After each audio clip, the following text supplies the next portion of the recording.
Pour son 5e passage devant la tribune des Nations Unies, le président de la République, Félix-Antoine Tshisekedi Tshilombo, aura mis une demi-heure. Une bonne partie de son adresse a été consacrée à la situation sécuritaire dans l'Est de la République démocratique du Congo. Le président Tshisekedi ne pouvait pas ne pas parler du Rwanda à cause de son agression. Il a même formulé une demande de sanctions ciblées contre ce pays agresseur. Monsieur le Président, la situation dans l'Est de la République démocratique du Congo est particulièrement préoccupante. La résurgence du groupe terroriste du M23, soutenu par le Rwanda, a provoqué une crise humanitaire sans précédent avec près de 7 millions de déplacés internes. Cette agression constitue une violation majeure de notre souveraineté nationale.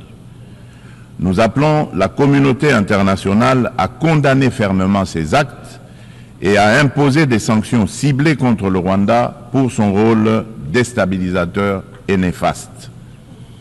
Nous exigeons le retrait immédiat et inconditionnel des troupes rwandaises de notre territoire.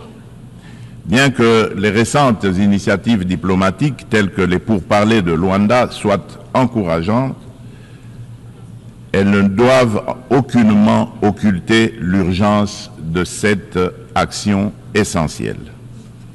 La République démocratique du Congo s'engage activement à établir une paix durable dans l'Est du pays et à promouvoir le développement économique ainsi que le bien-être social des communautés meurtries par ce conflit armé. Elle ne ferme cependant pas la porte à toute opportunité qui l'amènera à cette paix tout en n'aliénant pas sa souveraineté, encore moins son intégrité territoriale.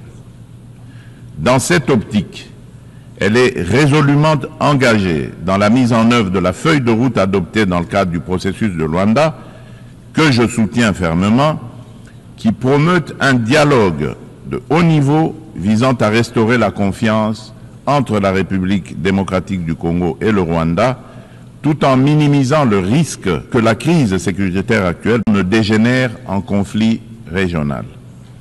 En outre, mon pays demeure ouvert à toute autre initiative de nos partenaires qui concourrait à l'atteinte de cet objectif noble de paix.